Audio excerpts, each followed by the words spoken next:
Hana mến chào cô bác, anh chị và các bạn. Tuần này, Hana xin gửi tới cô bác, anh chị và các bạn thêm một món tráng miệng làm từ rau câu, sữa dừa và lá dứa. Nguyên liệu thì rất là dễ tìm, thành phẩm thì vô cùng thơm ngon, nhưng mà thời gian làm thì rất là nhanh. Nếu cô bác, anh chị và các bạn thích, xin mời vào bếp làm cùng với Hana nhé. Để chuẩn bị lớp rau câu lá dứa, trước tiên mình sẽ cho vào son 500ml nước. Nếu cô bác, anh chị và các bạn sử dụng rau câu dẻo thì mình dùng 6g. Nếu dùng rau câu giòn thì mình dùng 8g. Để tránh rau câu bị dính lại, trước khi cho vào, cô bác, anh chị và các bạn nhớ khuấy đều nước lên. Thêm vào 100g đường cát, khuấy đều rau câu và đường. Sau đó để 30 phút cho bột rau câu nở.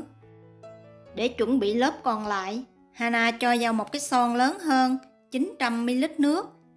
Bột rau câu dẻo thì mình dùng 10g, rau câu giòn thì mình dùng 15g.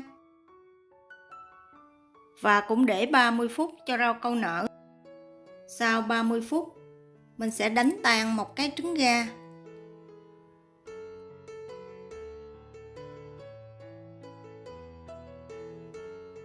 Thêm vào 100ml nước cốt dừa, 100ml nước lá dứa, 1/2 muỗng cà phê vani nước. Mình sẽ khuấy đều lên. Vì màu lá dứa khi cô bác, anh chị và các bạn nấu sôi và nấu lâu thì nó sẽ bị mất màu, nên Hana cho một ít tinh chất lá dứa vào. Mình đừng có cho nhiều quá, mình chỉ lấy chiếc đũa chấm ở đầu một ít cho vào là được. Nếu không thích, cô bác, anh chị và các bạn có thể bỏ qua.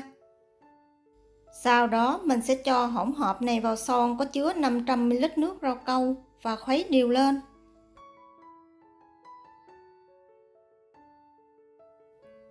Mình sẽ bắt son rau câu này lên bếp nấu ở lửa vừa.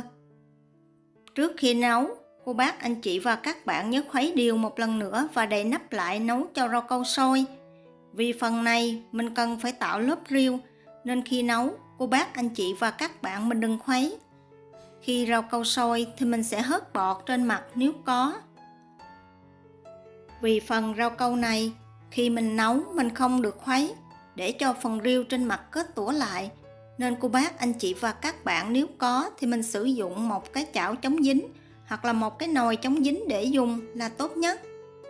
Khi rau câu sôi và phần riêu trên mặt bắt đầu kết tủa lại thì mình sẽ khuấy nhẹ để phần riêu được lan đều ra. Sau đó hớt sạch bọt trên mặt. Nấu thêm khoảng 5 phút nữa thì mình tắt bếp.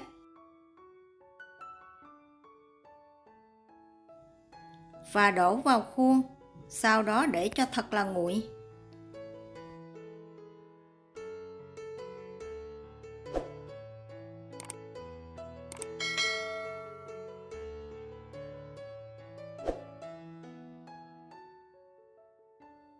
Sau khi rau câu nguội và đông đặc lại hoàn toàn thì mình sẽ chuẩn bị nấu lớp còn lại. Mình cũng sử dụng một cái trứng gà, thêm vào 100g đường cát trắng và 100g đường cát nâu. Nếu không thích, cô bác, anh chị và các bạn có thể sử dụng hoàn toàn đường cát trắng cũng được. Mình sẽ đánh đều trứng và đường cho thật là hòa quyện. Thêm vào 200ml nước cốt dừa, 1/2 muỗng canh nước vani. Mình cũng khuấy đều lên.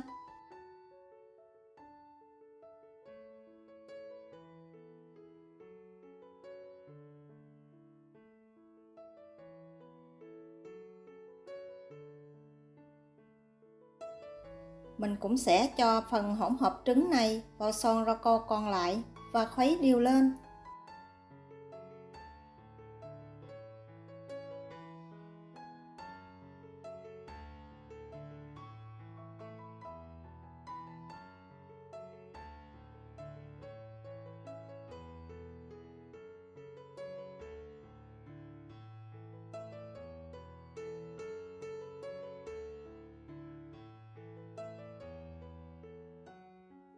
Phần rau câu này cô bác, anh chị và các bạn cũng nấu tương tự như lớp rau câu lá dứa lúc nãy. Nếu có bọt, cô bác, anh chị và các bạn mình nhớ hớt cho thật là sạch bọt.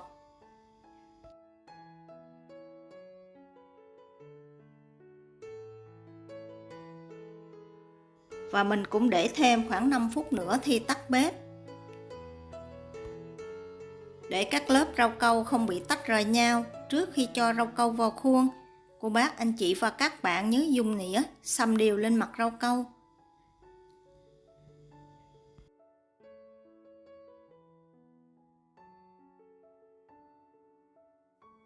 Để tránh cho rau câu không bị chảy nước, trước khi cho vào tủ lạnh, cô bác, anh chị và các bạn nhớ để cho rau câu nguội hoàn toàn.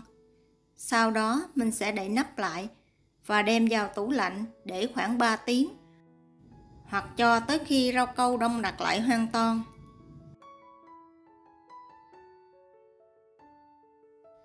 Và đây là thành phẩm rau câu của Hana sau khi làm xong.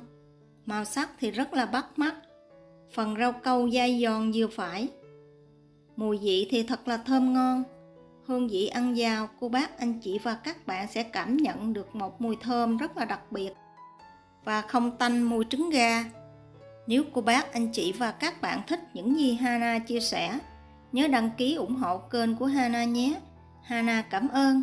Mỗi tuần, Hana chia sẻ món ăn vào thứ 6. Cô bác, anh chị và các bạn nhớ xem ủng hộ Hana nhé. Hana cảm ơn cô bác, anh chị và các bạn rất nhiều. Hana kính chúc cô bác, anh chị và các bạn nhiều sức khỏe, nhiều niềm vui và nhiều thành công trong cuộc sống. Hana xin chào tạm biệt và hẹn gặp lại lần sau.